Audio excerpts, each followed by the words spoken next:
मैं अपने आस्तिक चैनल के माध्यम से आपको कार्तिक पूर्णिमा व्रत की कथा सुनाने जा रहा हूँ। आशा है आपको हमारी कथा अवश्य पसंद आएगी। यदि आपको हमारी कथा पसंद आए तो आप हमारे चैनल को सब्सक्राइब अवश्य कर देना तथा मेरे वीडियो को लाइक अवश्य कर देना। पौराणिक कथा के मुताबिक तारकासुर नाम का एक राक्षस था। उसके 3 पुत्र थे, तारकाक्ष, कमलाक्ष और विंदुनमाली। भगवान शिव के बड़े पुत्र कार्तिकेय ने तारकासुर का वध किया।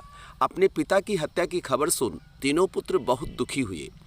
तीनों ने मिलकर ब्रह्मा जी से वरदान मांगने के लिए घोर तपस्या की। ब्रह्मा जी तीनों की तपस्या से प्रसन्न हुए और बोले कि मांगो, क्या वरदान मांगना चाहते हो। तीनों ने ब्रह्मा जी से अमर होने का वरदान मांगा, लेकिन ब्रह्मा जी ने उन्हें इसके अलावा कोई दूसरा वरदान मांगने को कहा। तीनों ने मिलकर फिर सोचा और इस बार ब्रह्मा जी से तीनों अलग नगरों का निर्माण करवाने के लिए कहा, जिसमें सभी बैठकर सारी पृथ्वी और आकाश में घूमा जा सके। 1000 साल बाद जब हम मिलें और हम तीनों के नगर मिलकर एक हो जाएं और जो देवता तीनों नगरों को एक ही बाण से नष्ट करने की क्षमता रखता हो, वही हमारी मृत्यु का कारण हो। ब्रह्मा जी ने उन्हें वरदान दे दिया।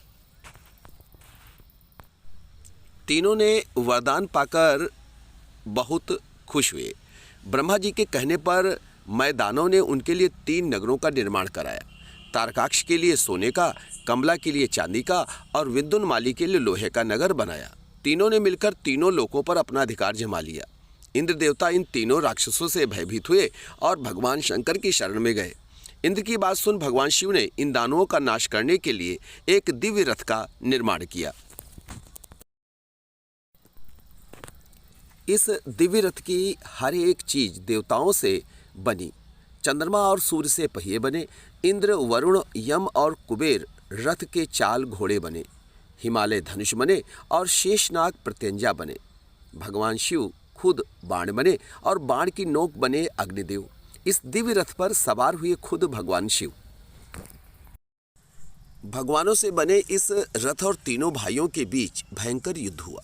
जैसे ही तीनों रथ एक सीध में आए, भगवान शिव ने बाण छोड़ तीनों का नाश कर दिया। इसी वध के बाद भगवान शिव को त्रिपुरारी कहा जाने लगा। यह वध कार्तिक मास की पूर्णिमा को हुआ, इसलिए इस दिन को त्रिपुरी पूर्णिमा नाम से भी जाना जाने लगा।